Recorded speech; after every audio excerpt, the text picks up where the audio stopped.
Bonjour, ici Philippe Bouvard. Eh bien, je vous invite à suivre ma chaîne. Oui, vous savez, YouTube Philippe Bouvard officiel. À bientôt. RTL.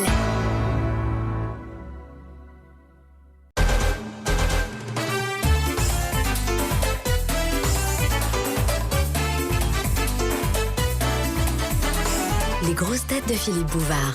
C'est le best-of de l'été sur RTL. Bonjour.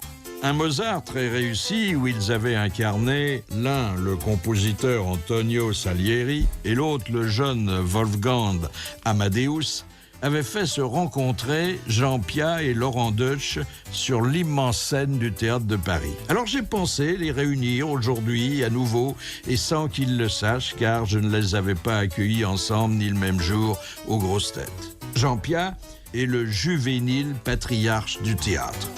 À 80 ans passés, il est toujours séduisant, mince, vif et rieur. Ayant un jour trouvé son maître en Sacha Guitry, il ne l'a plus quitté, au point de s'identifier à lui en racontant par le menu l'écriture de ses pièces, l'histoire de ses 5 mariages successifs et l'injuste procès qu'on lui fit à la Libération.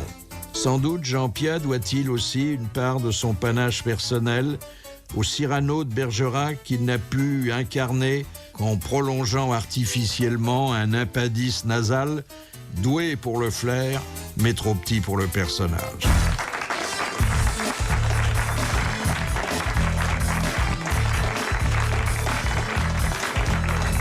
Asseyez-vous, cher Jean Piat, et accrochez-vous à la crinière du cheval. Voici le Radio Rodéo. Guitry ne vous a-t-il pas détourné un peu de Molière ? Si, bien sûr. D'ailleurs, on l'appelait le Molière d'Albert Lebrun. C'est pas de moi, c'est de Decaux. Comment expliquez-vous qu'on se soit autant mépris sur le caractère profond de Sacha ? Vous connaissez une critique qui est exactement sûre d'elle-même, non ? Non, mais enfin, peut-être parce qu'il donnait les apparences de l'autosatisfaction, d'une certaine pédanterie, alors que c'était pas tout à fait ça. Non, puis quand on a écrit 120 pièces comme lui, il en reste tout de même une quinzaine qui sont excellentes et qu'on joue depuis sa mort. On n'a jamais mis en cause son talent, c'est son caractère. Si, on a dit tout de même que sans lui, les pièces de Guitry s'effondreraient parce que c'était des bulles de savon, ce qui est faux. Et toutes celles qui ont et été les acteurs les plus reprises différents ont joué ont Guitry. bien marché. Oui, bien sûr. Est-ce qu'il s'aimait moins lui-même qu'il ne le donnait à penser ? Je crois, oui, je crois. Vous savez quel est l'auteur qui a écrit de lui, sur lui ? Aucune de mes pièces ne me satisfait complètement. C'est lui qui a écrit ça. Et il l'a écrit, il l'a pas dit. Donc on en a les preuves 50 ans plus tard. C'est une forme de modestie. Alors on a beaucoup de choses, beaucoup d'éléments d'appréciation sur Guitry. Il y a une biographie, une de plus. Bon, c'est un homme sur lequel on a beaucoup écrit. Oui.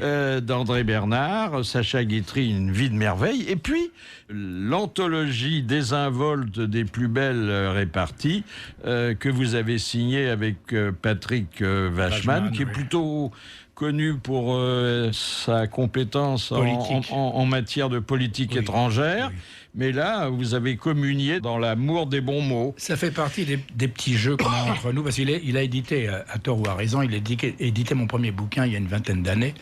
Et de temps en temps, on se téléphone en disant « Tiens, j'ai un truc, je vais te raconter ça, etc. » Et à partir de ça, un jour, il m'a dit « J'ai collationné tout ça et j'ai fait un livre. » Alors, il y en a des très bonnes et qu'on ne connaissait pas ici. Alors, oui, on va les découvrir. Je reviens à Sacha. Est-ce qu'il s'est moins compromis avec l'occupant qu'on ne l'a dit ? Mais bien sûr, il a été au fond le symbole de la France, non pas résistante, mais de la France un petit peu en rapport avec les Allemands, de la France qui collaborait, quoi, disons. Mais il a dit une chose qui est très juste, j'étais Sacha Guitry avant la guerre, je n'ai pas eu besoin de la guerre ni de l'occupation pour devenir Sacha Guitry, ce qui évidemment n'est pas toujours le fait de tout le monde. On l'a accusé après l'occupation, et d'ailleurs ça lui a valu de se retrouver à Drancy. 2 mois. 2 mois. 60 jours de prison. D'ailleurs c'était très drôle parce qu'il a eu un premier non-lieu en 1945, puis un second non-lieu en 1947, parce qu'il y a eu 2 enquêtes, etc. Et il a dit, c'est d'ailleurs ce qui m'a fait penser qu'il n'y avait pas lieu, puisqu'il avait eu 2 non-lieux. Oui. Et d'ailleurs il parlait de la Libération en lisant « J'en étais le premier prévenu », ce qui est une forme tout de même assez charmante des choses. Est-ce que c'était vrai qu'il avait un peu banqueté avec les Allemands? Non, soyons clairs. Le point de départ, il est à Dax pour soigner ses rhumatismes, avec Bergson, qui est tout de même un philosophe juif, etc. Et puis, un officier allemand le reconnaît, lui propose de lui donner de l'essence pour remonter sur Paris. Bergson lui dit, il faut remonter sur Paris. Et vous imaginez la scène, ils sortent tous les deux, Bergson et lui, et ils sont salués par un escadron de soldats allemands. Bien, ils remontent à Paris. Il y avait déjà des théâtres qui fonctionnaient. Il était directeur du théâtre de la Madeleine. Qu'est-ce qu'il représente comme une de ses pièces, Pasteur, qui est tout de même... Bon, il faut l'autorisation des Allemands pour monter ça. Les Allemands donnent l'autorisation, mais avec correction. Il dit ce sera joué comme ça a été écrit ou ça ne sera pas joué du tout. Les Allemands disent, bien, jouez votre Pasteur comme vous l'avez écrit. Et Pasteur, à la fin du dernier acte, il y a le président de la République qui vient décorer Pasteur de la Légion d'honneur, marseillaise et tout. La salle se lève. Bon, les officiers allemands qui sont dans la salle se lèvent aussi. Et il y en a un qui souhaite rencontrer Guitry. Et Guitry dit cette chose, je l'ai prié de s'asseoir, mais je l'ai prié de s'asseoir pour un quart d'heure, pas pour 4 ans. Voilà Mais à partir de ça, tout s'enchaîne. Mais il n'a pas collaboré au sens strict des choses. Non. Mais enfin, bon, il n'a pas beaucoup résisté. Notamment il n'a pas aux invitations. Il n'a pas résisté à quoi que ce soit. Mais on l'a accusé aussi d'avoir rencontré Göring. Il dit non, c'est pas vrai. C'est lui qui a demandé à me rencontrer. Et c'était juste, car 2 officiers allemands sont venus un jour au Champ de Mars, le priant de il aurait pu refuser. Il aurait pu refuser, mais vous connaissez un journaliste qui refuserait de rencontrer Göring en 1943 ? Non, il n'y en a pas beaucoup, parce que c'est intéressant, et pour un auteur dramatique aussi. Il a symbolisé tout ça, en réalité. Oui.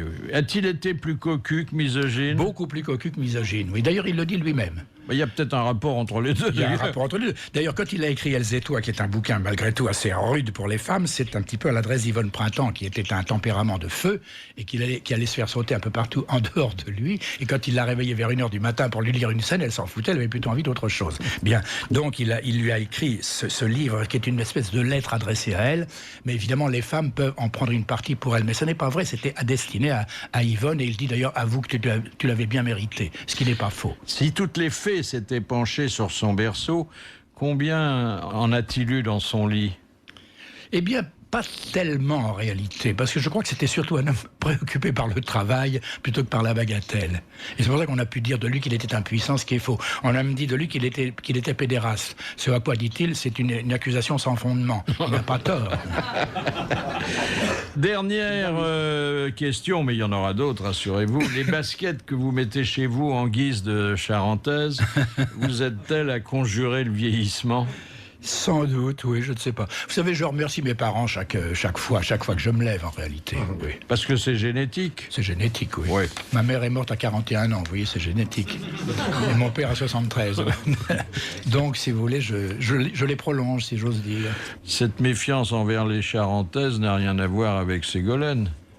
Là, c'est une question perfide. Elle est charmante, Ségolène. Ah, vous trouvez ? Ah oui, elle est charmante. Merci Jean-Pierre. 16h-18h, les grosses têtes sur RTL. Le 15 novembre dernier, Jean-Pierre venait rendre visite aux grosses têtes de Philippe Bouvard. Et pour le best-of de l'été, nous retrouvons ce bon moment jusqu'à 17h. Ce qui est extraordinaire, c'est qu'il y a beaucoup de mots d'esprit. Enfin, c'est un comique verbal, hein, ah oui, pas seulement verbal. Non, le charme à l'écriture. Et ça ne vieillit pas. Non, hein non. Oui, moi je trouve que souvent c'est dommage de réduire Guitry juste à ces bons mots. C'était aussi un constructeur et un dramaturge formidable. Il construisait, cinéaste aussi, un poète cinéaste, aussi. Et puis il construisait ses pièces. Il avait vraiment le sens de la construction. On parle des mécaniques de Feydeau et tout ça, mais Guitry était aussi un grand constructeur de pièces. C'était pas seulement un homme de mots brillants. D'ailleurs, si les pièces n'étaient pas là, les acteurs ne le joueraient pas. Oui. C'est aussi simple. Dites donc, la première pièce, il l'écrit à 15 ans. Non, 20.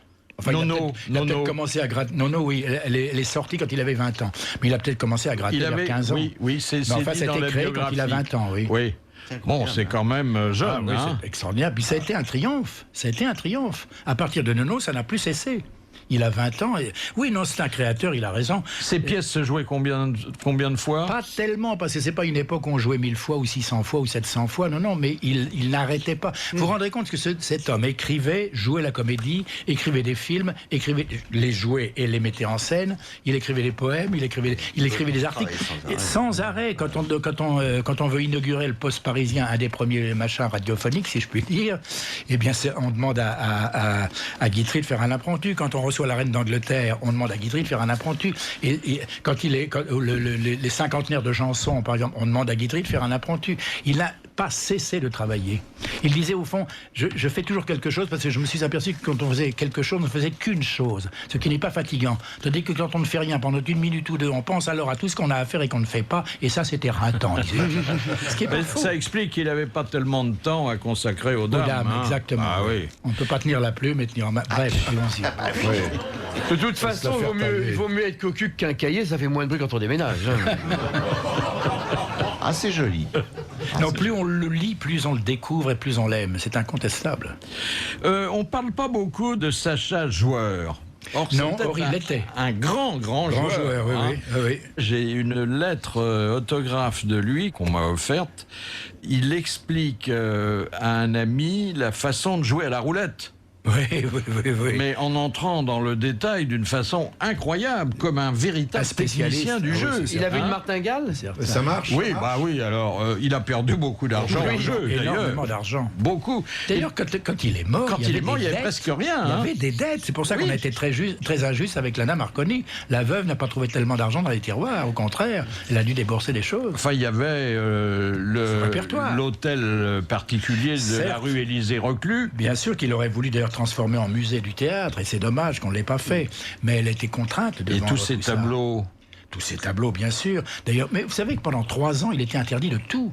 Pendant 3 ans, entre 44 et 47, il a été interdit de tout. Les comptes en banque étaient bouclés, il ne pouvait rien toucher, les droits d'auteur, rien, tout ça. Donc il a vendu des choses, il a écrit même au président de la République en disant « tout ça va partir à l'étranger, c'est tout de même dommage ». Un jour, David avait demandé à être reçu par le ministre des Finances. Exactement. Oui. Ça n'a pas eu lieu, d'ailleurs. Non, il y a eu un côté poète maudit, d'ailleurs, chez lui. Et pourquoi parle-t-on toujours du père de Sacha Guitry, Lucien, et jamais de son grand-père ? Parce que le grand-père a aussi existé, car le grand-père de Guitry écrivait des romans feuilletons. Ah oui, c'était d'ailleurs un feuilletoniste très célèbre.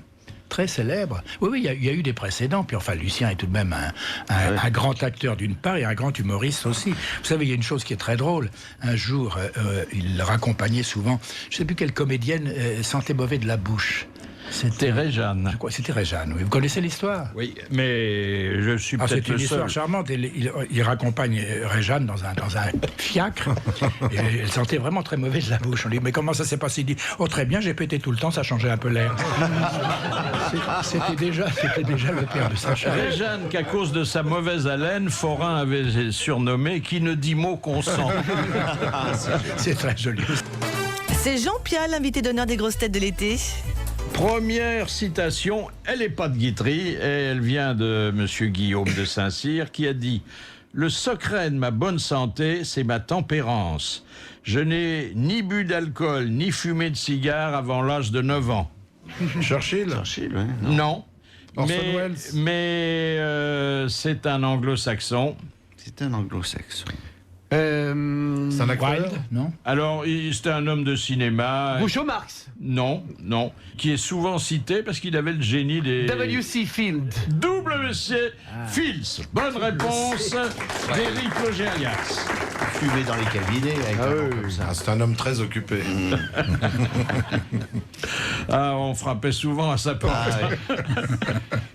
Alors, le bouquin des belles répliques, mais il n'y a pas de Sacha. Il y en a une ou deux de Sacha. Oui, je sais plus lesquels, mais enfin, il y en a une. Attendez, alors là, j'en ai découvert Churchill. Vous vous souvenez de l'histoire du cigare? Oui. D'ailleurs, elle est attribuée à Sacha aussi. Parce qu'au cours d'un dîner important, etc., on passe les cigares à la fin du repas et un monsieur en prend 4. Et de loin, Churchill fait « Merci d'être venu d'aussi loin ». Non, il dit, attendez, vous oubliez, il dit c'est pour la route. C'est pour le retour, c'est pour la route. Oui. Mais on attribue ça à Sacha aussi. Parce que je ne sais pas qui, l'un ou l'autre, a piqué le mot de l'un ou de l'autre, mais on l'attribue à Sacha. Oui. Et celui de Marcel Aimé, qui est joli ça, c'est aussi. très joli, ça. Oui, c'est un dîner très arrosé. posé, et un monsieur se vante auprès de Marcel Aimé en disant « Je me suis fait tout seul ». Et Marcel Aimé lui répond « Alors, vous déchargez Dieu d'une bien grande responsabilité. » Art Buchwald à propos de Marilyn Monroe. Ah, ça, c'est très joli, ça. C'est un jour, il avait reçu d'un de ses amis un disque des opéras de Puccini, et alors l'ami lui dit « Alors, qu'est-ce que vous avez pensé de ce disque que je vous ai offert ?» Et il répond « C'est la plus jolie chose sur laquelle soit jamais posé une aiguille depuis la dernière vaccination de Marilyn Monroe. » C'est joli, ça. C'est poétique, ça. Ah oui. C'est poétique, oui. Ah oui. Mais il y en a un que j'aime beaucoup, qui est peut-être... C'est celui d'un beau de Robert Manuel. Robert est mort il y a quelques années, et vous avez connu Madame Bretty, qui était une énorme dame, d'ailleurs, qui était une merveilleuse actrice, mais qu'on surnommait la Bretty vient en mangeant tellement elle aimait bouffer. Et un jour, on était au Canada, et un monsieur dit « Quelle est la dame qui vient là ?» Et Robert Manuel dit « C'est Madame Bretty. »« Ah bon, et derrière elle, c'est encore Madame Bretty. » Et puis, il y a Cécile Sorel, hein. Ah oui, ça oui. Quand l'occupant est arrivé, elle a proclamé « Ils me passeront plutôt sur le corps, etc. » Et quelqu'un lui a dit « Je crains qu'ils ne préfèrent contourner l'obstacle. » Ah oui, c'est très joli, ça. Tristan Bernard. Ah, ça, c'est affreux, ça. Parce qu'il avait acheté le théâtre qui est devenu, d'ailleurs, depuis le Tristan Bernard, mais qui ne s'appelait pas Tristan Bernard. À ce moment-là, il s'appelait Albert Ier, son théâtre. Et il faisait bide sur bide. Il avait surnommé son théâtre le théâtre Sahara Bernard. Bernard. Et un jour, on lui demande une place. Il fait « Non, je peux vous donner un rang. Mais alors, surtout, venez armé, l'endroit est désert. » Ça, c'est Tristan. Ouais. Tristan Bernard, qui était un des autres parrains de Sacha Guitry. Sacha, oui. Ah bah, il l'a fait sortir de tôle, hein. C'est incontestable. Il l'a fait sortir des... Il avait connu tout le monde grâce à son père. Hein. Là, le groupe des 5, Feydeau, Tristan Bernard, Courteline, etc. Jules Renard aussi. Jules Renard, bien sûr, Jules Renard. Qui a admiré d'ailleurs la première pièce le fameux Nono de Sacha, qui a dit mais c'est fou, le petit Sacha est devenu déjà un grand auteur à 20 ans, quoi. Mais vous savez qu'il s'était séparé de son père pendant 13 ans. Oui. Et son père l'avait collé. Il avait débuté sous un autre nom dans le théâtre que tenait son père, le théâtre de la Renaissance. Enfin, il lui avait volé sa petite amie aussi. Hein. Oui, il y avait de ça. Ça, il n'en parle pas. Ils disent uniquement, c'est parce qu'il m'avait collé une amende abominable. J'ai dit alors non, je ne veux pas, etc. Et le père lui a dit c'est à prendre ou à laisser. Et Sacha a répondu alors je laisse. Mais soi-disant, mais il y avait évidemment Charlotte Lisès, qui a été sa première femme, c'était la copine de son papa. Voilà, exactement. C'est pas beau ça. Hein. D'ailleurs, Charlotte l'a fait cocu aussi très rapidement. Un jour, il était assis dans un fauteuil très haut, Sacha, et il entend « Dis donc, ma chérie, pourquoi tu m'appelles ma chérie ?» C'était un ténor qui se tapait Charlotte, et ça, être cocu par un ténor, ça n'y a pas supporté. Il disait d'ailleurs être cocu, j'aime pas ça parce que je veux pas qu'on sache de quoi je me contente. C'est horrible, ça. Oui. C'est horrible. Oui. Vous avez remarqué que Jean-Pierre Coff a les mêmes lunettes que Marcel Achard. Que Sacha Guitry. Et Sacha, oui. Sacha avait aussi cette... il en avait une belle paire comme ça aussi. Jusqu'à 18h, les grosses têtes de l'été, autour de Philippe Bouvard jusqu'à 17h. Jacques Maillot, Bernard Mabille, Éric Logérias, Amanda Lear, Jean-Pierre Coff et l'invité d'honneur, Jean-Pierre. Qui a dit, demande Monsieur Roger de Dieppe, il existe 2 recettes pour ne pas avoir l'air de vieillir. Se teindre les cheveux, ou encore mieux, ne pas se les teindre. Ah, ça, c'est ne pas se les teindre, en tout cas. Alors, il vit toujours et nous le connaissons bien. Et il est en bonne forme, en dépit d'un certain âge. Alain Delon, non ? Non. C'est pas Alain Delon ? Non. C'est pas Sim. Non. Alain Delôtre ? C'est un acteur. C'est un acteur. C'est un auteur. Non, c'est un auteur. Robert Sabatier. Robert Sabatier. Bonne réponse de Jacques Maillot. Qui ne se tape pas les l'érudition, Maillot, oh là là. Pardonnez-nous, Jean-Pierre, il y a toujours une question sexuelle, mais bon, c'est pas que ça nous intéresse tellement, mais... c'est pour faire ça ne vous intéresse plus, vous voulez dire?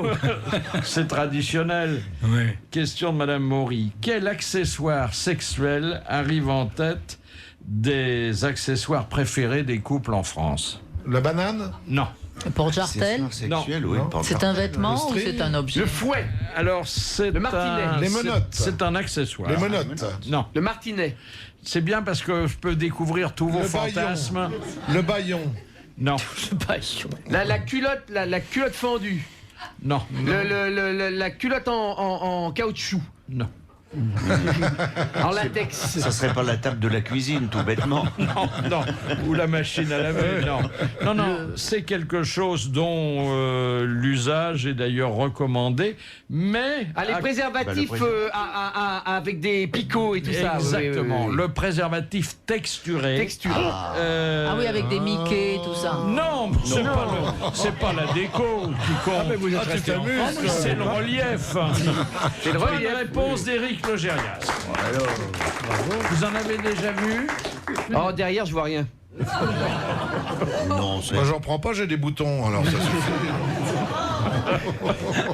quand j'ai été militaire en Allemagne, il y avait ça dans les années Non, 70. c'est très très nouveau ça. Oui, c'est nouveau. oui. Très nouveau, très nouveau. Non, j'en ai jamais vu. Mais non, j'avais vu les trucs parfumés, mais je trouve ça très très bizarre.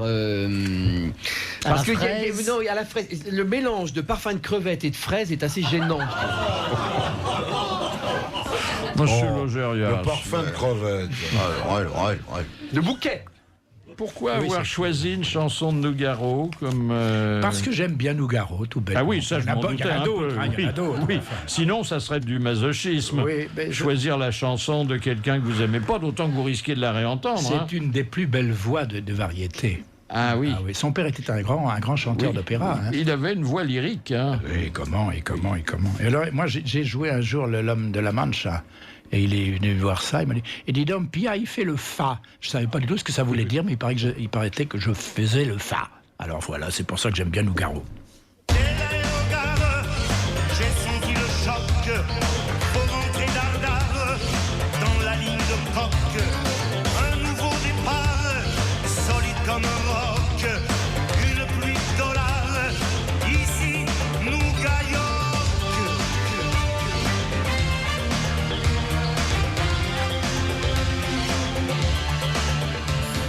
C'est le disque qu'il a fait repartir. Parce qu'il avait un petit problème avec l'alcool, Ah oui. Nougaro. Ah oui, je le voyais quelquefois dans les rues de Montmartre, les trottoirs n'étaient pas assez larges.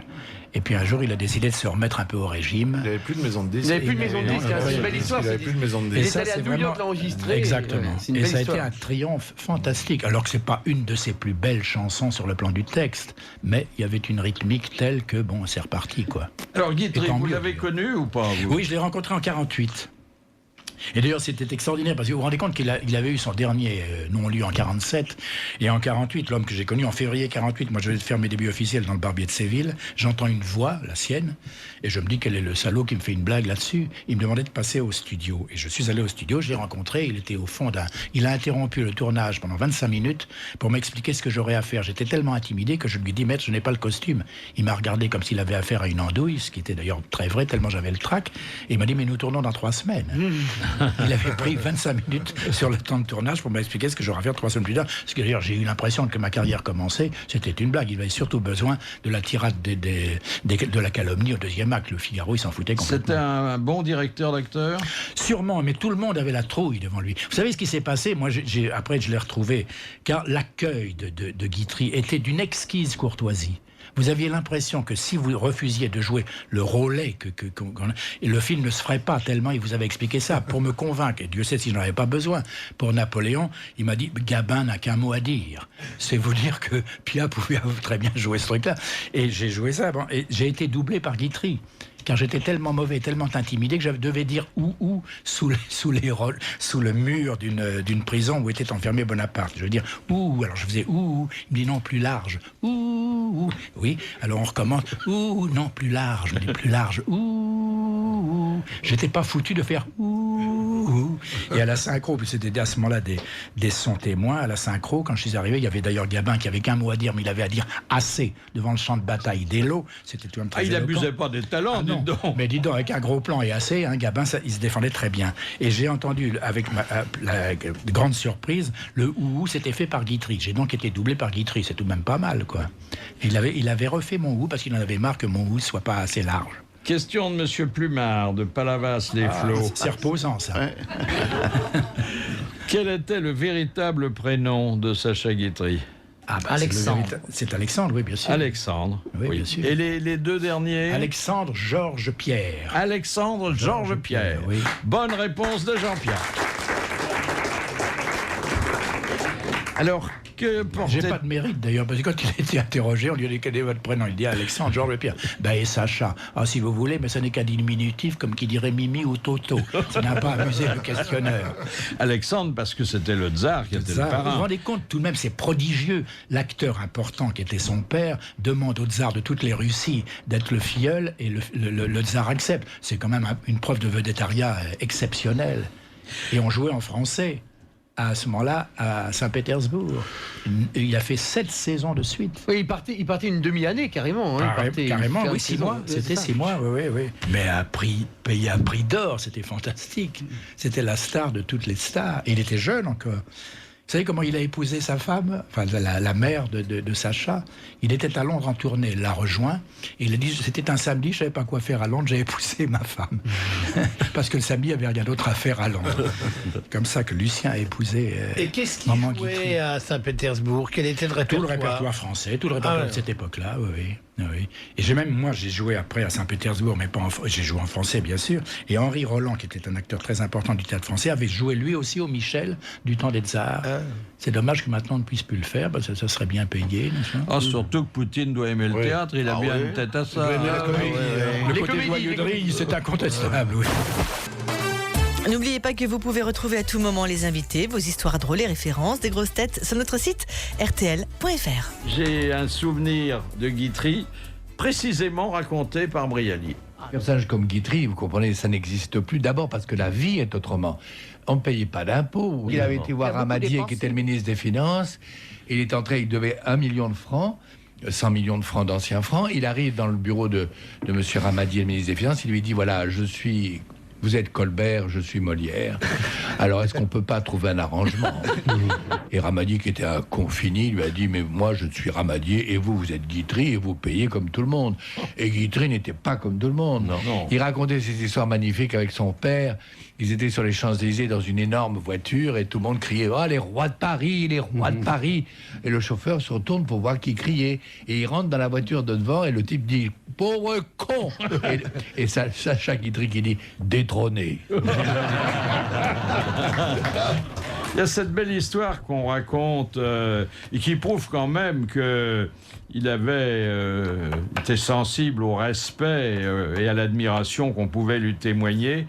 Il arrive avec Lana Marconi dans un restaurant et le maître d'hôtel s'empresse et lui dit je vais vous annoncer.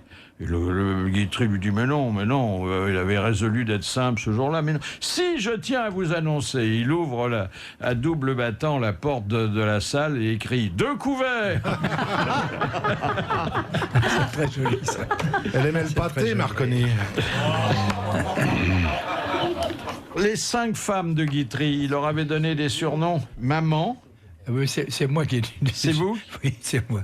Oui, maman, c'était Charlotte Lizès. Oui. Ensuite, il y avait la maîtresse, c'était Yvonne Printemps. Ensuite, il y avait la doublure, c'était Jacqueline de Lubac. Ensuite, il y avait la fille, c'était Geneviève Guitry. Et enfin, il y avait la veuve, c'était Lana Marconi. Elle avait du talent, Geneviève de Séréville? Oui, c'était pas éclatant, mais enfin, il n'aimait qu'une chose, c'est de pouvoir jouer Pygmalion avec toutes ces femmes. Il en a d'ailleurs avec Yvonne, ça a été exceptionnel. C'est une petite femme à l'origine, on peut le dire maintenant puisqu'elle n'est plus là. Elle jouait un truc qui s'appelait les 2 nichons ou les beaux nichons. C'est pas quelque chose de rare. Mais elle est devenue une des reines de Paris. Mais elle avait une voix superbe en plus. Superbe, bien sûr. Oui. Mais l'élégance, quand ils sont arrivés à Londres, ils étaient reçus comme les souverains, quoi. Et c'était vrai. Et Lana Marconi était comédienne? Oui, très belle silhouette. Oui. Belle silhouette. Oui, mais ça n'éclatait pas de partout, c'est certain. Non, la plus grande comédienne de tout ça, d'abord c'est Lizès au départ, qui l'a initiée au travail, et ensuite Yvonne Printemps, qui s'est révélée une excellente comédienne. Mais de Lubac était pas mauvaise. Faut le dire vite là. Hein. Non, parler faux aussi faux que ça, c'est tout de même assez rare. C'est vrai? Oui. Mais elle avait quelle allure elle avait? Elle avait très élégante. Mais il n'aimait que les femmes très élégantes, qui avaient de jolies mains, etc. Il parle des mains de femmes d'une façon adorable. Les grosses têtes de l'été. Jean-Pierre, qui surveillez-vous de votre balcon des Invalides, Napoléon ou les syndicats? Là, plutôt les syndicats, parce qu'il y a pas mal de manifs. Oui. C'est fou, ça passe toujours devant chez vous. Hein. Pratiquement, oui, environ. Ils vous font un petit salut en passant. Ça dépend des jours. Cela dit, Napo, il a de la visite aussi. Ah hein. oui, ça, oui. Ils gardent les autobus, surtout les syndicalistes qui viennent défiler de province. Et bien maintenant, il y a surtout, alors cette chose très amusante, c'est qu'on met des choses, des baffles énormes, et on met de la musique. Alors vous êtes sûr de ne pas dormir là. Oui. Est-ce que vous en voulez au cinéma de vous avoir ignoré? Pas du tout, il a eu tort, c'est tout, mais je n'en veux pas du tout. Arrivé à l'instant où je suis de ma vie professionnelle, je n'en veux à personne. Je ne peux en vouloir qu'à moi-même. Pourquoi condamnez-vous le recours au Viagra? Parce que je trouve que ça sert à rien du tout.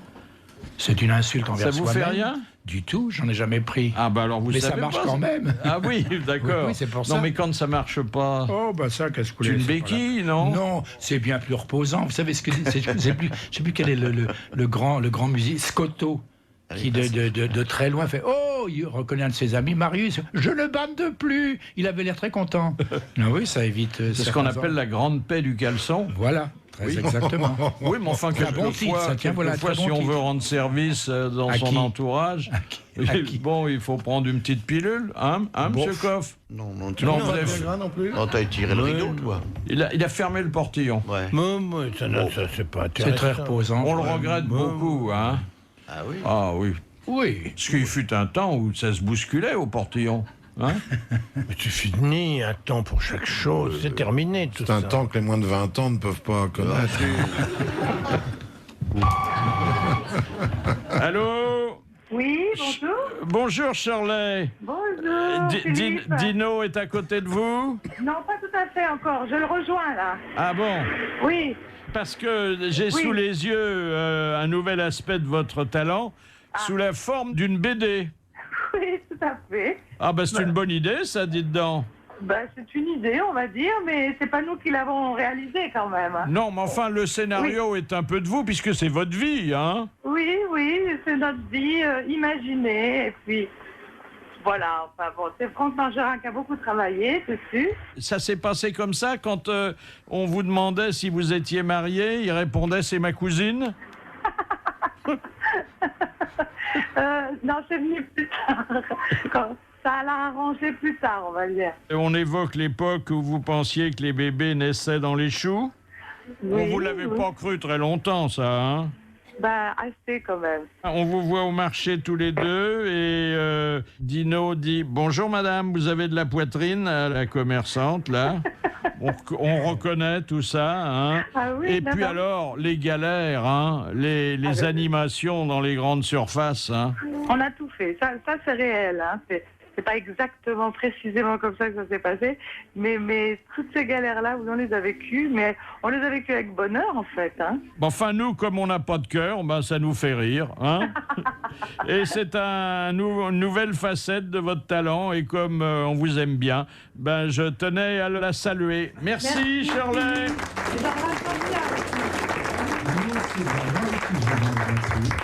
Ils ont beaucoup de talent et je trouve qu'elle a la modestie. Ils ont la modestie de leur talent. Oui, c'est vrai d'ailleurs. C'est très charmant. Oui. Et rien n'a changé dans leur vie depuis qu'ils sont devenus vedettes. Ils ont une puissance hein. de sympathie quand ils entrent en scène, c'est prodigieux. En plus de réussir autant en ayant tout raté, c'est quand même très fort. Mais c'est-à-dire qu'ils ont la vraie sympathie et la vraie gentillesse des gens qui ont ramé pour y arriver. Oui, exactement.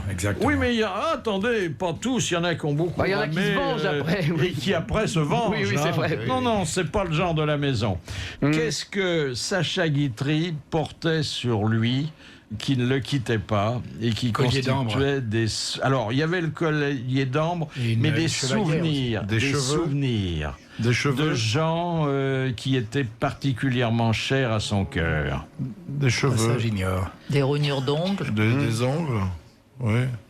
Chose qui serait cette légende est assez vivace et a été plusieurs fois confirmée par des gens qui l'ont approché. Des dents Non. Des crottes de nez du tsar. Des cheveux. Des poils. Des cheveux, autour des poignets, il avait quelque chose. Des médailles, des petites Non. médailles. Des cheveux. Non. Une montre. Non. Et dans son portefeuille, il avait... Un trèfle. Un trèfle. Non. Non, alors.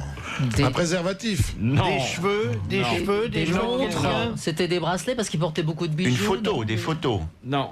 Alors, je suis désolé que vous ne trouviez pas, parce que plusieurs fois ici, Jean-Claude Brialy a évoqué ses souvenirs qu'il trouvait particulièrement très attendrissants. Des gris-gris. C'était pas une dent de lait. Ça évoquait des gens célèbres pour lesquels il éprouvait une forte admiration. Bah, leurs photos. Des Monet. autographes. Chose de Sarah Monet. Bernard, non? Non. Monet. Ça Non. concerne Monet. Non. Des petites miniatures peintes qui leur présentaient. Ah, dites donc, aujourd'hui, le budget, il en prend un C'est coup. vachement dur. Encore C'est vachement Il dur. portait autour des poignets les manchettes de dentelle de Jean-Jacques Rousseau. Oh. Et dans son portefeuille, une lettre d'amour de Marie Duplessis. Oh là là. Ça, la lettre d'amour, j'ai pas vérifié, La mais tubarde. les manchettes, je le vois, mais sans. Il ne portait pas constamment. Non, non. Oui, de temps en temps. Uniquement, Ah bah, il les les avait, avait en de tout temps cas, en sur son temps. bureau. uniquement quand il ça, j'en voyait suis sûr. Brialy. Oui, c'est ça, oui. En tout cas, il les avait sur son bureau, ça c'est vrai. Les grosses têtes C'est le best-of de l'été. sur RTL. Les comédiens sont à l'honneur puisque après la visite de Jean-Pierre, nous serons en compagnie de Laurent Deutsch juste après les infos. Mais pour l'heure, dégustons ce bon moment avec Jean-Pierre les grosses têtes de l'été, Jacques Maillot, Bernard Mabille, Éric Logérias, Amanda Lear et Jean-Pierre Coff. J'ai écouté votre disque depuis la dernière fois. Ah, c'est gentil, Ah, qu'est-ce que merci. c'est beau. Ah. Qu'est-ce que c'est beau. J'ai pris des notes d'ailleurs, parce que Aïe. j'avais peur d'oublier tout ce que j'avais écouté. Qu'est-ce que c'était beau. Mais c'est pas rangé, on se croirait chez On commence à Strauss-Kahn. craindre le pire. Non, mais parce qu'il y a tout dedans. Mais alors, c'est tous des noms en anglais, des titres en anglais. Ah ben ce sont des chanteuses anglaises au départ, il y a Ah, Peggy oui. Lee, il y a Nina Simone, Shirley Bassey, etc. Mais en français quand même, comme il fallait quand même pour la France rendre hommage à quelques grandes chanteuses françaises, j'ai quand même fait Barbara, Si la photo est bonne, et Bambino, Dalida. Tout le reste c'était un Et anglais. Marlène Dietrich. Et Marlène, un allemand. Qu'est-ce qu'elle chantait? Johnny, wenn du Geburtstag hast, c'était parce que j'avais déjà fait Lily Marlène il y a Ah bah 20 oui. ans. Ah oui. T'as pas fait Mireille Mathieu, non? Non, il n'y avait pas de place. Sur les bassets, moi, ce que je préférais d'elle, c'était son duo avec Desmond Tutu. Mais après, elle a chanté avec Joe Cocker. Oui, c'est bien aussi. Bah, il y a Shirley Bassey Il y a d'ailleurs. Shirley Bassey hein. aussi, justement. Hein, Kiss, ouais. kiss me, honey, Et honey, puis, kiss. et puis il y a Juliette Gréco. Il y a Gréco, voilà, comme cette année justement sont les 80 ans de Juliette et qu'on lui Pas rend de beaucoup date, pas d'hommages. de date. Voilà, Ça, c'est moi, une j'ai vraie fait chanson en français, hein. Déshabillez-moi, une chanson que tout le monde avait repris, mais bon, je me suis essayé. Vous avez demandé à Gréco la permission? Non. Je pense pas qu'il faille la lui demander, mais Non, enfin, non. je pense qu'elle me l'aurait accordé quand même. Et Mae West, elle chantait aussi? Mais ouais, chanter, c'était très rigolo, oui. I'm in the mood for love. Alors elle chantait à Las Vegas, entourée de boys musclés. Ah oui. Et Elle c'était était, très elle clin était d'œil. assez enveloppée, hein, elle était assez grosse. Elle était grosse. D'ailleurs, je carrément. crois qu'après, elle a fait carrière sous le nom de Géorie Boué. Mais enfin, ce sont des chanteuses que tout le monde a adorées. Et Ah je oui, voulais hein, rendre hommage à ces chanteuses-là. Il me quitte plus votre disque, mais c'est Mais surtout je- pour la photo. Hein. Vous C'est êtes une super- photo de vacances, oui. Oui. Mais un peu- récente? Un peu, un peu Photoshop quand même. ouais. Récente? Mais non, mais on a essayé de retrouver, vous savez, à l'époque, il y avait Mais les studios récente? Harcourt. Ben, elle est de cet été, elle a 2 mois, 3 mois cette photo. dites Mais donc, on l'a avait... développé tard alors. Ça a été retouché. Mais oui, Les c'est- photos d'été. Mais oui, mais tu sais, on avait à l'époque cet éclairage Ah oui, très c'était spécial, original. les studios Harcourt, les trucs oui. comme ça, c'était... Alors j'ai voulu retrouver cette atmosphère-là. Ah oui, Voilà. c'est telle qu'elle était. Ouais.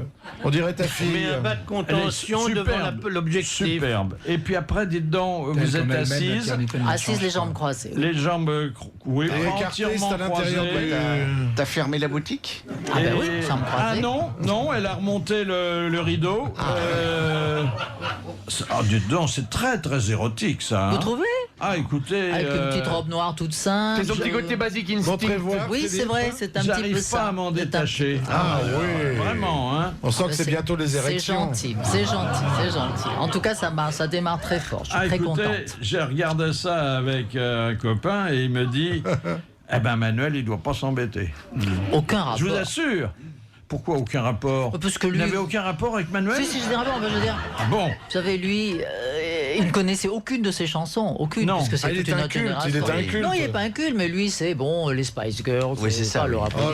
Il ne connaît pas cette génération-là, fait donc il a marcher découvert ça. Voilà. Les Spice Girls, c'est dépassé, ça. J'aime bien faire découvrir aux jeunes gens. Ah bah, il Oui, a raison. il y a une jolie photo. Pygmalion, ça. Une jolie photo d'une autre grande cochonne. Oh, bah merci, c'est agréable. C'est la duchesse de Windsor jeune. Ah, bah oui, c'est... Alors, Mais il paraît dites qu'elle donc. savait faire des choses, justement. Qu'elle avait appris à Hong Kong, Ouais. Ah oui, mais dans elle des était- cabarets un peu spécialisés. Elle était superbe. Et alors, superbe, elle a un petit col Claudine. Ça, celle qui met des cols Elle Claudine. est habillée je peux par vous dire Chanel, visiblement. Elle a dû changer Moi, je depuis, vous les quand même. recommande. Je sais pas, mais on m'a dit que le secret, justement, c'était qu'elle se mettait des glaçons dans la bouche. Ah, moi on m'avait dit du thé à la menthe. bon Mais peut-être qu'elle On a... m'a dit du riz. Ah, peut-être. Ah, c'est bien aussi. C'est un repas Mais complet, dans- quoi. En tout cas, le duc de Windsor y a été sensible, Ouais. puisque lui qui préférait les messieurs. Moi, on il m'avait est dit qu'elle devenu- mangeait du Mars. Ça lui donnait la barre et après... Non, enfin, c'est une des rares photos d'elle jeune qu'on Elle est connaisse. superbe, hein. Et alors, on raconte sa fin. Elle habitait au Bois de Boulogne. Oui. Elle était logée gratuitement Par par, la ville de Paris. la municipalité parisienne. Elle savait vivre à l'époque. Ah oui. En plus, bon, elle était dans un coin du bois où on pouvait, à la nuit tomber, se faire des nouveaux amis. Et elle avait une Avec ou avocate. sans glaçon. Elle avait une avocate. Une avocate s'appelait Suzanne Bloom Oui. et qui a tout hérité d'elle. Allez donc savoir pourquoi. Y compris sa méthode pour faire des... J'ai Avec les connu glaçons, Suzanne avec Blum. les glaçons. C'était l'avocate de Salvador Dali aussi, Oui. Suzanne Blum. Oui, oui. Non, qui était une dame sérieuse.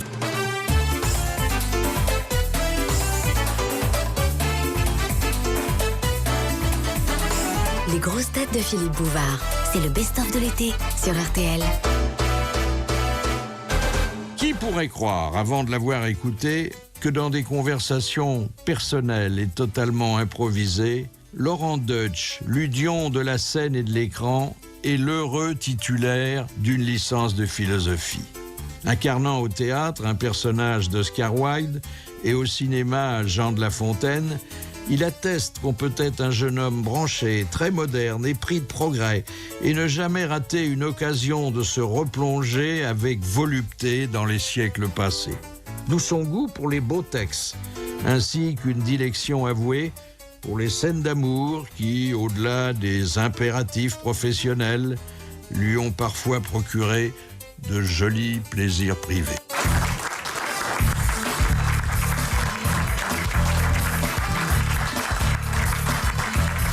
Et à cheval pour le Radio Rodéo. De nos jours, La Fontaine, que vous incarnez au cinéma, aurait-il été anarchiste, polémiste ou chansonnier? Il aurait été peut-être les trois à la fois, mais surtout, d'aucun parti est terriblement vigilant, donc au-dessus de la mêlée. N'a-t-il pas copié un peu les fabulistes de l'Antiquité? Ouais, mais c'était du grec ancien à l'époque, donc c'est costaud quand même, il y a un travail d'érudit devant. Hein. Est-ce qu'il demandait parfois conseil à Racine, son cousin?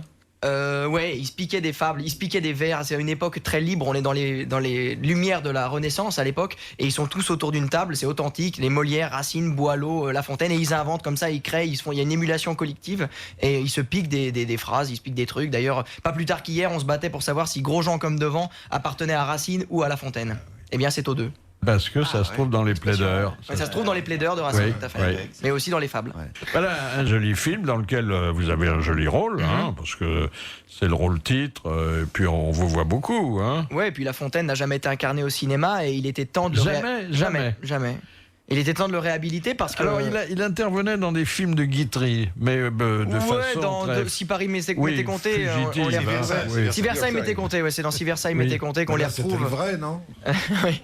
Il était très vieux, il était très empoussiéré et correspondait un petit peu à cet homme du sérail qu'il n'était pas du tout. Il l'a été à la fin, il a accepté de rentrer à l'Académie française, mais il s'est renié d'ailleurs. Hein. Un petit peu. Il a accepté de renier ses comptes libertins. Alors, je les ai pas lus, ces contes. C'est vraiment très libertin. Ah oui, c'est de la volupté. La Fontaine, c'est pour ça qu'il s'est opposé, qu'il a vraiment affronté et combattu Louis XIV, qui était quelqu'un de très dur, très rigide, très droit, qui voulait que toutes les disciplines de la nature humaine soient soumises à son bon vouloir et à son intérêt privé. Lui est né avec les lumières de la Renaissance. Donc, qui dit Renaissance dit volupté, gourmandise à l'italienne, richesse. Louis XIV était quand même le grand protecteur de tous les écrivains de l'époque. À condition qu'il fasse son éloge. Et tous ceux qui voulaient rester intransigeants et qui plaçaient l'art au-dessus du pouvoir étaient écartés et en exil. Il n'y a qu'à voir Nicolas Fouquet, ce qui lui est arrivé. Le plus grand mécène, le plus grand amoureux de l'art de l'époque, a été mort en prison 20 ans après. Et La Fontaine n'a pas été à la soupe, jamais. Jamais. Il a été à celle de Fouquet.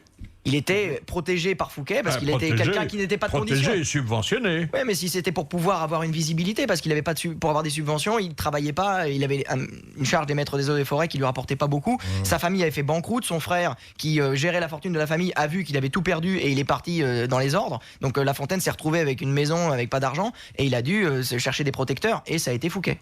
Il allait bouffer au Fouquet, ça, non? Il a tout compris. Alors ça s'est mal terminé, puisque Fouquet a été arrêté. Est-ce que il a été, en ce cas précis, victime d'une grave injustice de totalement, Louis XIV? Oh, totalement, non. Il avait quand même commis 2 imprudences. D'abord, de se faire construire à Vaux-le-Vicomte la réplique du château de Versailles, et ensuite d'inviter le roi à une cérémonie un peu trop fastueuse. Or, il était quand même dépositaire des fonds publics. Hein. Ouais, et heureusement, parce que les gens ne prêtaient pas. À l'époque, ceux qui avaient de l'argent, les banquiers, les gens qui étaient vraiment puissants, ne prêtaient pas au roi. Parce que le roi était une très mauvaise garantie. Il suffisait qu'il fasse un édit pour qu'il ait plus besoin de rembourser. Donc les gens devaient prêter à des gens de confiance. Et la seule personne de confiance en France à l'époque, c'était Fouquet. Parce qu'il avait l'honnêteté de vraiment rembourser. Et il mélangeait un petit peu tout, c'est vrai, parce qu'il avait tous les fonds du royaume et ses fonds propres. Pendant la Fronde, il faut savoir que le seul qui a soutenu et financé l'armée de la France, c'était Fouquet, avec son argent, parce que la France n'avait pas d'argent à l'époque. Donc il a vraiment un peu mélangé. Il y a une confusion un petit peu des genres, mais pour le bien-être du pays et de l'État. Et Fouquet, à ce niveau-là, est totalement irréprochable. On peut pas l'accuser de s'être enrichi personnellement. Vaux-le-Vicomte, il le donne au roi, il le dédie au roi. Oui, mais attendez, où est-ce qu'il a pris sa fortune, Fouquet?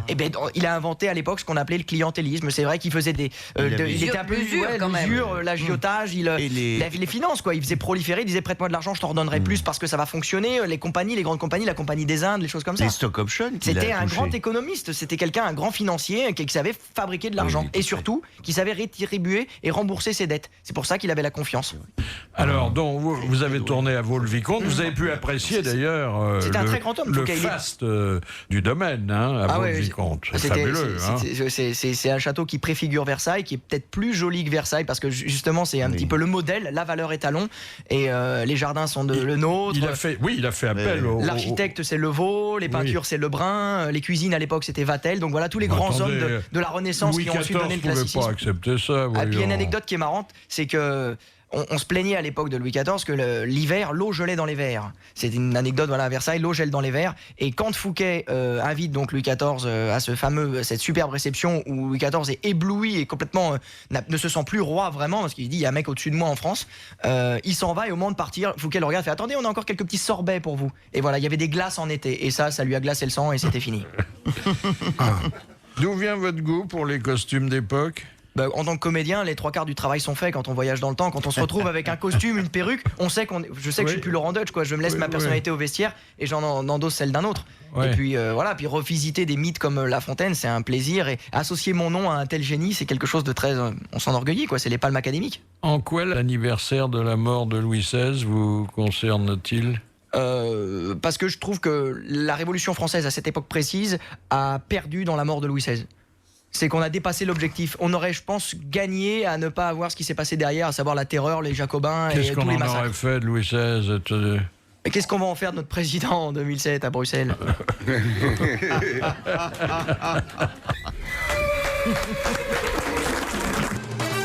16h-18h, les grosses têtes de l'été avec Jacques Pagnot, Bernard Mabille, Carlos Macha Merrill, Pierre Bellemare et l'invité d'honneur, Laurent Deutsch. Alors Fouquet, comment il a fini? Il est mort à Pignerol. C'était le masque de fer ou pas? Non.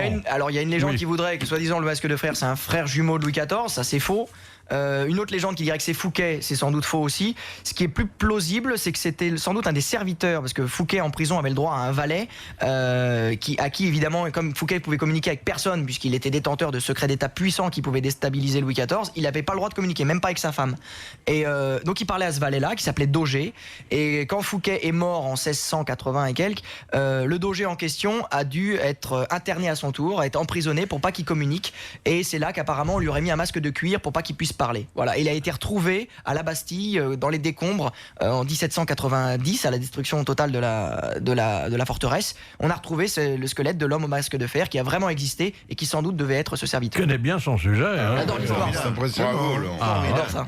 Ah oui, on sent l'ex-brillant élève. Hein. Ouais, enfin en tout cas j'ai été particulièrement suiveur de la dernière séance d'Eddie Mitchell. Voilà, c'est là que j'ai appris l'histoire. C'est vrai. Quand je voyais Kirk Douglas dans Les Vikings et Rolf Flynn dans Romain des Bois, je voulais faire de l'histoire moi aussi. Alors la pièce avec Macha Merrill oui, continue. avec Lady Bracknell, Et on Tante Augusta. continue à cartonner avec Pièce cette d'Oscar pièce Wilde, magnifique. ça se passe bien. Vous l'embrassez dans la pièce? Non, Hélas moi. non, on s'embrasse avant. Oui. Mais enfin, nous avons un faible l'un pour l'autre. Je suis sa tante dans cette pièce. Ah oui. Et je bon, lui général. apprends les bonnes manières. Et à mon parce avis, que- ouais, je suis pas loin de lui mettre la clé dans le portail.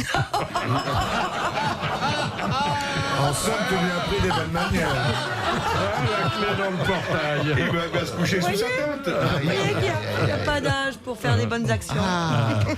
Mais il est très doué, ce jeune homme. Hein. Très doué. Tu enseignes la serrurerie, si je comprends bien. Non, sur scène, on est surtout très bien entouré. Quoi. Déjà, on On sert un s'amuse auteur beaucoup, prestigieux, et puis avec Macha, avec Frédéric Diffenthal, Gwendoline Amon et d'autres, on est 8 sur scène, c'est un régal. Quoi. Et encore une fois en costume, donc le voyage est total. Quand vous abandonnez tous ces beaux costumes d'époque pour, Ouais, c'est plus difficile. pour Hein. vous vêtir de la façon En un suite. peu succincte de la nôtre, hein, vous n'avez pas l'impression d'être moins avantagé? Je sais pas, ce qui est certain, c'est qu'on a eu la chance sur La Fontaine de retrouver les matières de l'époque, toutes ces matières qui avaient de l'épaisseur, qui avaient presque déjà quelque chose, un langage à nous raconter. On se sent vraiment différent. Aujourd'hui, peut-être que dans tous les domaines, on va vers des modèles convergents qui manquent peut-être de singularité. Toutes les villes se ressemblent. Aujourd'hui, on est tous soumis aux franchises universelles qui s'imposent dans tous les États. La dernière fois que je suis rentré en Hongrie, c'était il y a 2 ans, j'ai eu l'impression d'être à Clermont-Ferrand. C'est terrible. Quoi. Tout se ressemble aujourd'hui. Oui, Et dans les vêtements aussi, c'est pareil. Ouais, peut-être que ça perd. Il y a toute une dimension qui s'efface au profit des grandes mesures. Trouvez-vous normal qu'on vous paye pour embrasser des jolies filles? Oui, nécessaire même. Avez-vous expliqué Et à après, votre... je les rétribue derrière. Elle me laisse mettre la langue. Avez-vous expliqué à votre fiancée que vous n'y preniez aucun plaisir? Oui, elle y croit pas. Elle va être comédienne pour voir maintenant. Est-ce que c'est défini contractuellement la façon dont on embrasse ses partenaires? Non, non, non. Parce que Ventura faisait spécifier qu'il n'aurait pas à embrasser de partenaire dans ses films. Et il a loupé des choses, hein. Il a loupé des choses parce que moi je me suis rendu compte de certaines pratiques Oui. que je répercute après dans ma vie quotidienne et qui me permettent de durer dans mon couple. Ah bon? C'est une école, alors. C'est un apprentissage. Ah, voilà un beau sujet, l'apport de la vie professionnelle dans la vie privée. Eh ben exactement. De toute façon, on n'est que les habits qu'on endosse tous les jours, donc la vie professionnelle, on se nourrit d'elle. Oui. Bon, cela dit, c'est pas des effusions très spontanées. Hein. Elles sont rétribuées, elles sont prévues. Et puis surtout, elles sont surveillées. Il y a 60 personnes qui nous regardent, savoir comment on embrasse, comment on met la langue, comment on met le port de tête et tout. Donc c'est quand même assez. Il y a combien de prises? Beaucoup dans ces cas-là. Moi, je me trompe souvent. C'est bizarre. Je sais pas mon texte quand il faut embrasser. La scène de la baignoire était très fatigante à tourner. Ah, c'était agréable. Sauf qu'il faisait 300 degrés à peu près ce jour-là et que le bain Pourquoi était vous très n'avez pas très chaud. enlevé votre chemise? Bah parce qu'à l'époque, on se baignait pas nu. Au Ah, XVIIe oui. siècle, on se baignait Bah, pas la nu. jeune femme, elle est nue, elle. Elle est pas nue, non, non, elle a un petit tricot, mais assez transparent, parce que j'avais enlevé des doublures. J'avais pas enlevé des doublures. Et donc, ouais, c'est vrai qu'elle, on Elle est domine plus ses mignonne, formes. elle est mignonne. Mais elle a des tellement jolies formes que c'est pas plus Ouais, mal. ouais, ouais. Comment elle s'appelle? Sarah Forestier. Ah oui, c'était un homme des eaux et forêts, hein, Ouais. Il La avait la charge, Fontaine. il avait Et la d'ailleurs, charge. il a fini avec Madame de la Sablière, hein, c'était une grande Non, non, non, famille. il a travaillé chez elle, mais jamais. Bah, il est resté 20 ans avec elle, il s'est rien passé. Je ne pense pas. Je crois qu'il y avait une distinction très forte parce qu'il a usurpé son titre de noblesse. C'était pas un noble. Pourquoi il s'est fabriqué une particule? Mais c'est pour pouvoir exister, parce que pour pouvoir fréquenter les salons et les parquets de Versailles, il fallait à l'époque encore. dans cet Boileau ancien n'avait régime. pas de particules. Non, mais il a eu d'abord le talent, ce que n'avait pas La Fontaine avant les fables, et ensuite il a accepté la soumission au roi. Donc La Fontaine, le roi créait les particules et en tout cas créait les privilèges. Élémentaire. Les particules. Je vous rappelle que l'équipe des grosses têtes de Philippe Bouvard reste à votre disposition tout l'été pour que vous puissiez leur envoyer vos questions de culture générale qui vous permettront peut-être dès la rentrée prochaine de gagner 300 € si vous collez les invités de Philippe Bouvard. Puis une autre possibilité, gagner 100 € avec une bonne histoire drôle. Alors n'hésitez pas et adressez-nous votre courrier à RTL, les grosses têtes 22 rue Bayard, Paris 8e ou RTL.fr. Pourquoi vous surnomme-t-on la fouine? Parce que je veux tout savoir. J'adore ça, moi. J'adore me mêler des affaires qui me regardent pas. J'adore. Puis Macha connaît bien ça. J'aime bien aller dans les coins. J'aime bien aller dans les interstices. C'est le visage aussi. Il y a un peu. Ouais, j'ai un menton un peu fuyant, avec un nez un peu comme ça, aquilin. Donc j'ai un côté museau, quoi. Vous aimez bien mettre. Mon père m'appelle Museau, donc voilà. Le Vous museau aimez bien mettre ce nez dans les affaires des autres. Ah, j'aime bien, j'aime bien être au courant de certaines choses que je redistribue après selon mon bon plaisir. J'aime bien ça. Par exemple, la vie sentimentale de Macha. Il y a des choses, attendez, ça fait 8 mois que je suis avec elle, j'ai écrit un best-seller. C'est un emploi à plein temps. Hein, 8 mois, c'est impressionnant. Les mecs défilent dans la loge, non? J'ai appris. Where is la loge de Macha? Vous arrivez à suivre dans toutes les langues, je sais le dire. Dove si trova Macha? Macha est quoi? À sinistra. À qui est Macha? Alors dites donc, vous êtes bon en calcul si vous suivez. Hein? Ah ouais, mais là j'ai un boulier. Parce qu'elle a un coup de boule. Elle a des visites cosmopolites. Alors, elle connaît beaucoup de monde. À mon avis, elle en a déroulé du câble, il n'y a pas de problème. Et elle fait les groupes maintenant, là? Au niveau groupe, on cartonne, c'est impressionnant. Le théâtre long terme a besoin de groupes et de collectivités, mais c'est vrai qu'avec Macha, là, on remplit le zénith. Mais elle est tellement agréable. Il faut savoir que dès que vous rencontrez Macha, elle a toujours un mot gentil, elle parle, elle est très. C'est pas de la mondanité, mais elle est vraiment très bienveillante, très bienveillante. Et on la lâche plus. Après, elle va au restaurant, et puis les mecs savent plus comment s'en défaire. Après, elle rentre avec eux. Non, elle est vraiment très accessible. Toujours un mot pour chacun, une bise. Que ce soit l'inverse, n'est-ce pas, que ce soit moi qui suis encombré de toute cette foule d'admirateurs. Non mais ils te le rendent bien en plus parce qu'on sent qu'ils sont contents de te voir. Enfin elle repart généralement avec un seul. Elle repart à vélo, Macha. Ah bon? Macha, c'est une cycliste qui en plus entretient donc le fond et la forme, donc c'est parfait. C'est vrai. Tu fais du vélo? On ne sait pas où se garer là-bas dans ce quartier. La forme, oui, mais le fond, ça peut blesser. Hein. Non, il y a une selle sur vélo. C'est nouveau alors. D'où l'expression et Macha, elle fait du vélo. Quelle langue orientale parlez-vous? Le hongrois. C'est pas très oriental. C'est considéré si c'est les langues zo. Quand vous lisez des livres, par exemple, je me souviens du mec qui avait écrit Dracula, la Bram Stoker, qui disait que l'Occident s'arrête à Budapest. C'est vrai, quand on prend l'Orient Express, ce que j'invite tout le monde à faire, c'est un voyage merveilleux, vous prenez le train et vous arrivez à Budapest, et là le changement est quand même radical. Sauf que maintenant c'est de plus en plus, c'est vrai, Clermont-Ferrand. Vous pouvez nous le redire en hongrois? Attendez, comment on dit? Kellet.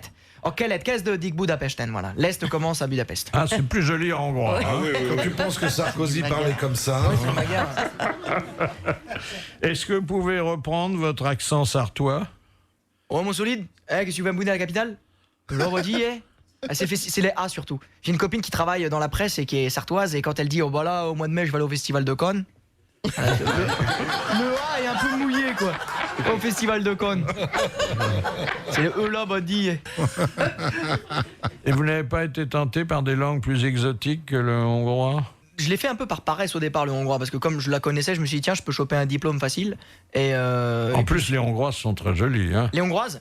Ouais, c'est pas mal. Ouais. Les croates aussi. Et Budapest, c'est une jolie ville. Budapest, c'est merveilleux, sauf que je me rappelle, il y a une sublime gare qui est justement la gare de l'Est, donc c'est Keleti Pályaudvar, qui a été racheté par un McDonald's, donc maintenant il y a un McDonald's dans un ancien ouvrage d'Eiffel, donc tout est assez maintenant soumis sur l'autel de l'occidentalisation forcée, qui va très très vite, qui est galopante et qui est destructrice, quoi, parce que ça devient de plus en plus aussi une ville musée, et il n'y a rien de plus funeste qu'une ville musée, quoi, c'est terrible.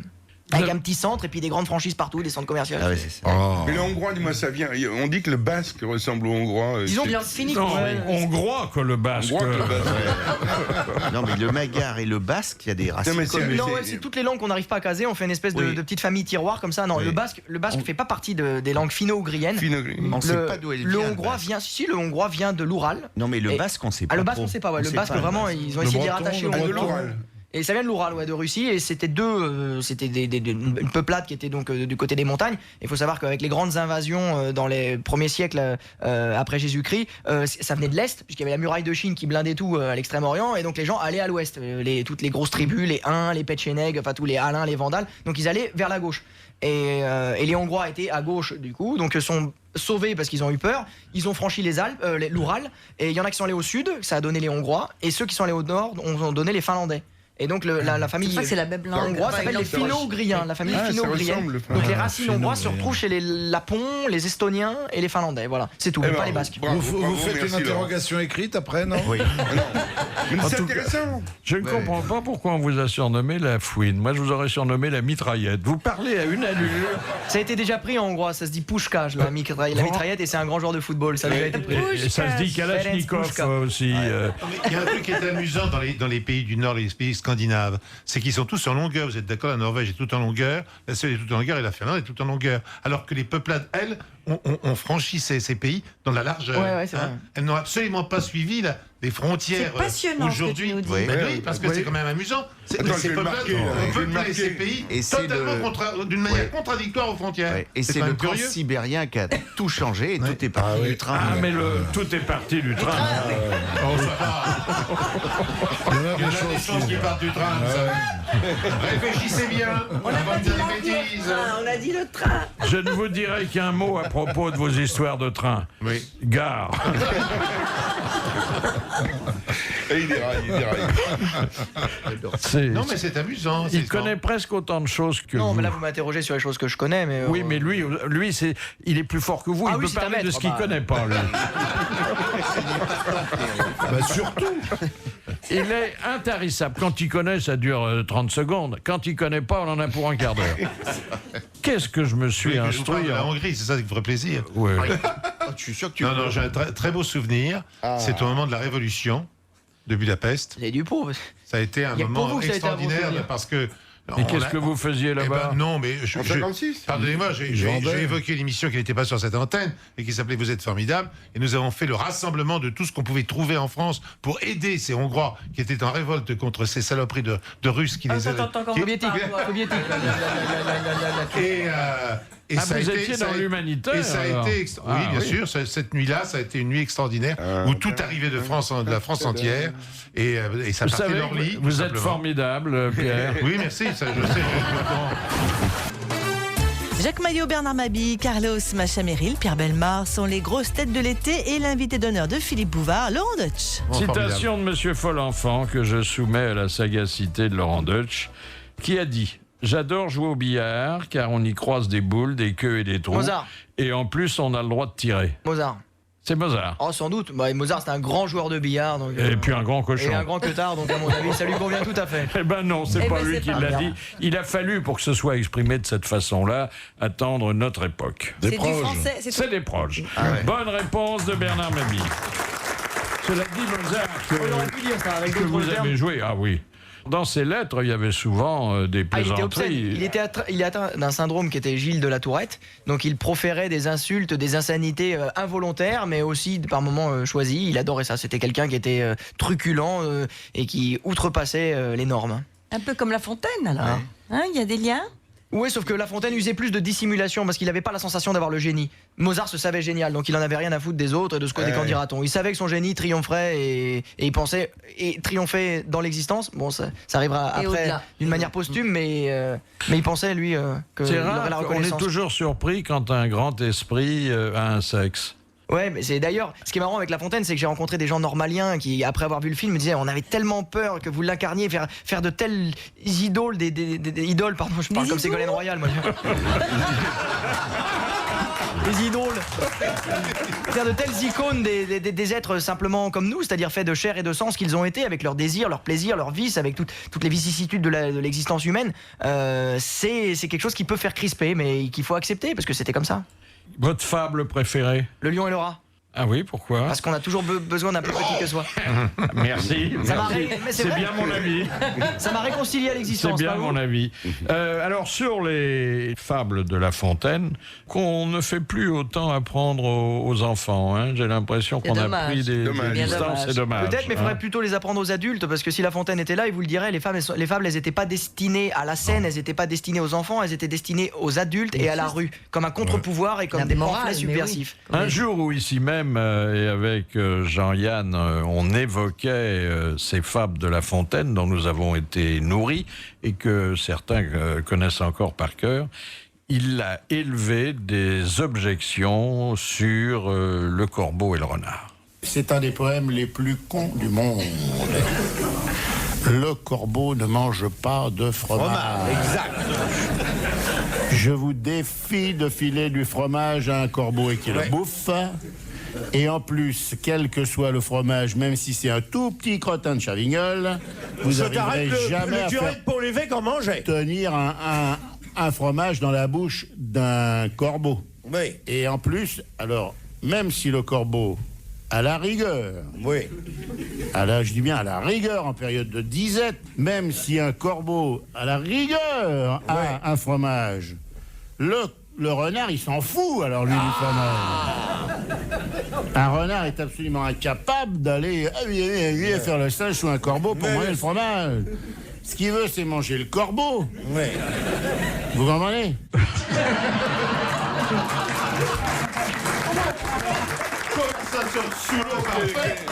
Quel merveilleux souffle, quel Jeannot. Il y a donc un sens caché. Oui. Cela dit, il avait établi un bestiaire irréprochable, hein, où vraiment l'identification des animaux et des hommes est parfaite. Hein. Il y a une description parfaite des caractères de la nature humaine, et comme face à Louis XIV, il fallait avancer masqué, la dissimulation se faisait par le moyen, donc par le truchement des animaux. Qu'est-ce qu'il en pensait, Louis XIV, des fables? Ça le faisait sourire, comment? Il s'en est servi pour finalement casser la noblesse. Il a vu que, bon, il se retrouvait un petit peu dans les traits du lion, ce qui n'était pas forcément pour lui plaire, mais il voyait que tous ceux qui pouvaient être prétendants au trône ou à des titres ou à des fonctions étaient aussi bien égratignés, et comme ça plaisait au peuple, ça plaisait au roi, parce que le roi s'aidait plus facilement du peuple que des nobles en place pour s'entourer. À l'époque, la cour, avant de s'esclaffer, attendait que le roi sourie. Ah, hein. bien sûr, Oui. c'est tout le propos de ce film, c'est qu'il y en a un qui attendait pas que le roi réagisse a posteriori, c'est pas du tout une attitude propre à Louis XIV, et La Fontaine lui a imposé, parce que c'est a posteriori qu'il a accepté les fables. Aimeriez-vous avoir le nez plus court et quelques centimètres de plus ailleurs? Où ça? Vous connaissez pas l'expression bâti comme un Hongrois? On vous appelle les boulangers. Oui. Ah bon? Demi-baguette. Ah, dites donc. Oui, non, tout va bien. Oh là là. Ah, c'est formidable. Non, je dis quelques centimètres de plus en taille. Si, taille, quand mon physique m'apportait beaucoup, surtout dans le foot, j'aurais aimé pouvoir faire des têtes. J'ai aucun but de la tête à mon compteur, donc c'est vrai que ça me manque un peu. Mais aujourd'hui, je m'en fiche un peu, quoi. Ça va. Enfin, si vous aviez été, comme vous le souhaitiez, footballeur professionnel, votre carrière serait en voie de se terminer. Hein. Ouais. À votre âge, oui. Mais je me reconvertirais, je deviendrais peut-être comédien maintenant. Question de Madame Le Pellet. Qui a dit Molière était un auteur dramatique qui jouait ses pièces? Sacha Guitry est un comédien qui écrit les siennes. Pagnol. Achard. Bonne réponse de Bernard Mabille. Vous avez vu? Ça s'appelle tout simplement la culture. Mais oui, tout simplement. Il y a des maisons pour ça. C'est ce que j'aime bien chez cet homme, c'est sa simplicité. J'aime bien sa simplicité. Sa modestie. C'est typique du Sud-Ouest, cette simplicité. Contrairement à Pierre, moi je sais tout, mais je ne parle pas beaucoup. C'est Laurent Deutsch, l'invité d'honneur des grosses têtes de l'été de Philippe Bouvard jusqu'à 18h. Question de Monsieur Fournier. Que signifie l'expression québécoise « turluter une toune » ? Chanter une chanson. Oui. Une toune, c'est une chanson. Fredonner un air populaire, chanter une chanson. Merci d'avoir répondu assez vite pour que les dérives ne se produisent pas. Bonne réponse de Carlos. Le grand producteur, c'était Gilles Vigneault, hein, qui était vraiment spécialiste de la... Parce que moi, je connais tout. Il n'y avait pas que les gens à faire, on s'est dit, on va faire une danse, puis tout le monde a commencé. C'est la gigue. Alors, votre chanson préférée, Laurent Deutsch? Je crois que j'avais demandé l'habiter la rue Pigalle de Piaf. Une chanson dont le parolier était un bon acteur, par ailleurs, Raymond Assau. qui avait un physique étonnant. Non, je m'inscris en faux. Je m'inscris en faux. Ce sont deux frères. Hein. Les frères Asso, il y en a un qui est comédien, c'est celui que vous avez connu. Et l'autre, il était simplement l'auteur de très bonnes chansons et de textes remarquables. Je croyais que c'était le même. Non, pas du tout. Serge Asso. C'est deux frères. Je les ai connus tous les deux, merci, bonsoir. Et alors, parlez-nous du père. Le père voyageait. Heureusement que je vous ai invité, parce que dites donc, qu'est-ce que je dirais comme bêtise? Le père voyageait par le train, alors que le fils prenait l'avion. Moi, j'ai connu la sœur, Gloria Asso. Le père avait le char, on appelait le char d'assaut. C'est Raymond Asso qui a inventé cette épouvantable histoire que vous connaissez tous, du monsieur très riche qui passe tous les jours devant la loge d'une concierge qui a un petit serin dans sa cage. Vous connaissez cette histoire? Oui. Non, mais je ne vous la raconterai pas là parce qu'elle est tellement triste. Non, elle dure d'abord 1 heure, non. Ah oui. Non, mais il a le don de raconter des histoires. Mais on a tout le temps. Fais-nous une conférence sur le serin. Oh, parle-nous 1 heure. Non, vous voulez que bien la attendez, parce que fontaine, là, je tue l'ambiance pour toujours. Hein. C'est vrai. Ils s'en relèveront pas. C'est horrible comme histoire. C'est une histoire horrible. C'est un petit serin amoureux d'une seringue. C'est horrible. Ça commence dans le train, je crois. Non, c'est fini. Ça s'appelle un coït interrompu, ce que tu nous fais là. Alors, donc, Edith Piaf, c'est pas sa chanson la plus connue. C'est pas Piaf, c'est un frein. De 8h47. C'est celle qui colle le plus à sa biographie personnelle. Elle fréquentait la rue Pigalle, elle sentait les vices à bon marché. Elle était toute noire de péché, avec un pauvre visage tout pâle. Pourtant, il y avait dans le fond de ses yeux comme quelque chose de miraculeux qui semblait mettre un peu de ciel bleu dans celui tout seul de Pigalle.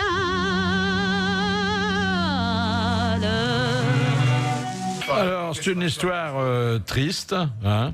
Et alors, elle est assez curieuse parce qu'elle était très heureuse à Montmartre. On la met à Montparnasse et ça va plus. Elle retourne à Montmartre. Hein.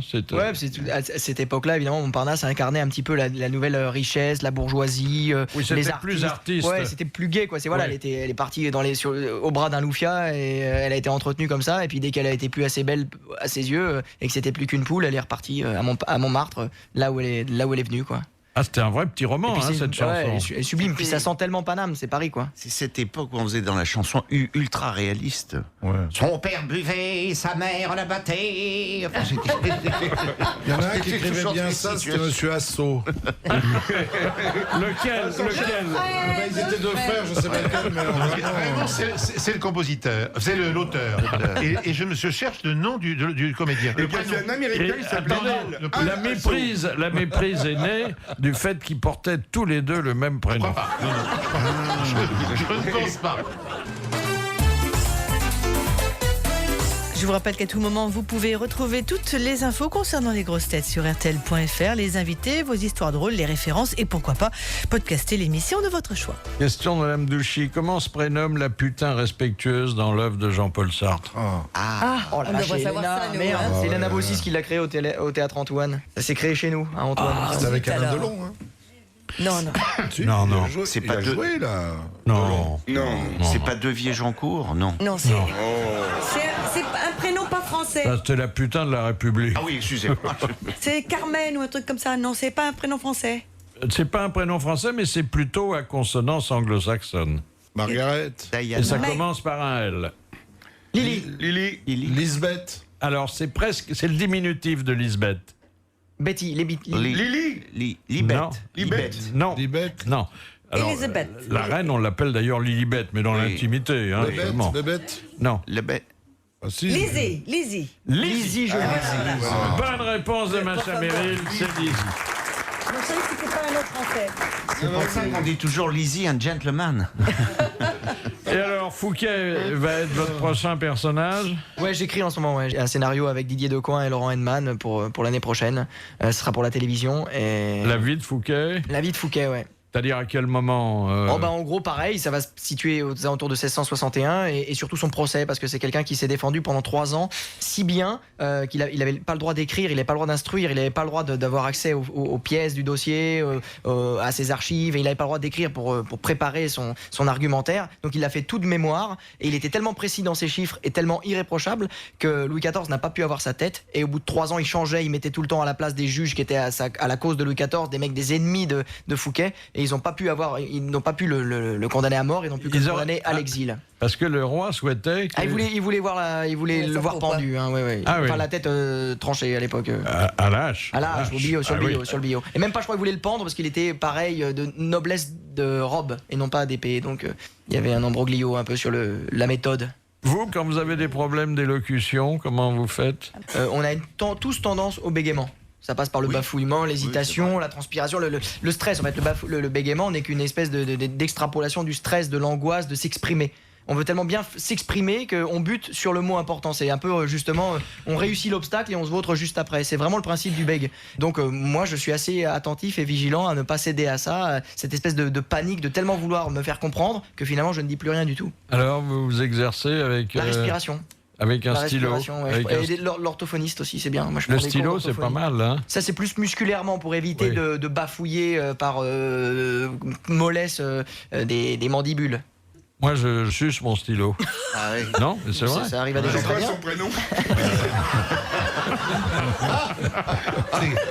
C'est Germaine mon stylo qui est remarquable. Par cœur. Question de Monsieur Robert d'Ajaccio.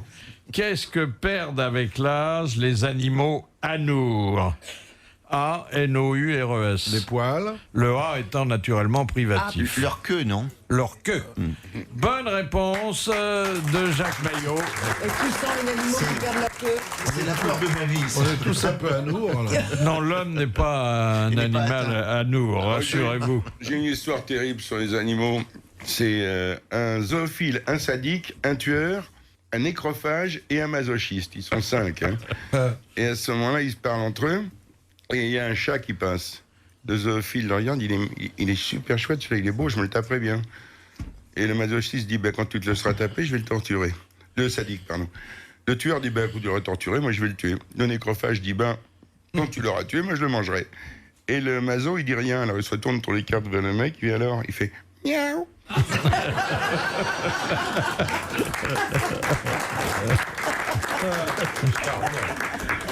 Il y avait aussi cette histoire qui passait dans le train. Oui. Et donc, oui. Qu'est-ce que c'est cette histoire qui se passe dans le train? C'était un jeune homme bien de sa personne et qui disait à un type déjà un peu plus âgé qui était en face de lui, « Ah, je suis dans un état d'excitation, je crois que je me ferais bien une mouche. » Et l'autre faisait « Zzzz ».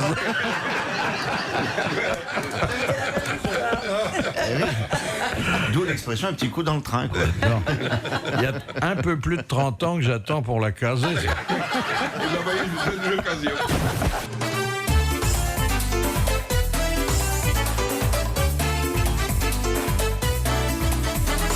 Les grosses têtes de Philippe Bouvard. C'est le best-of de l'été sur RTL.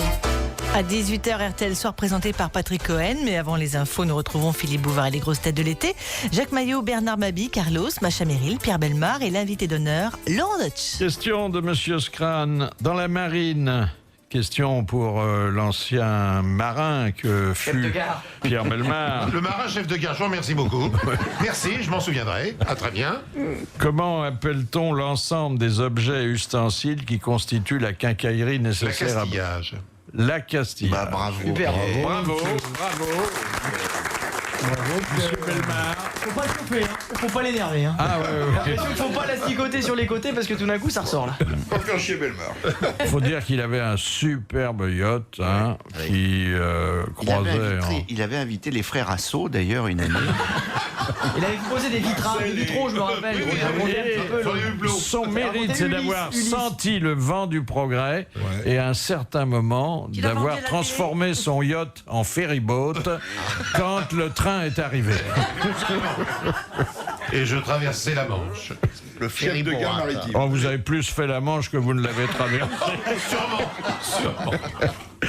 L'histoire du jour, la bonne histoire, elle a été envoyée par Monsieur Forest de Lyon.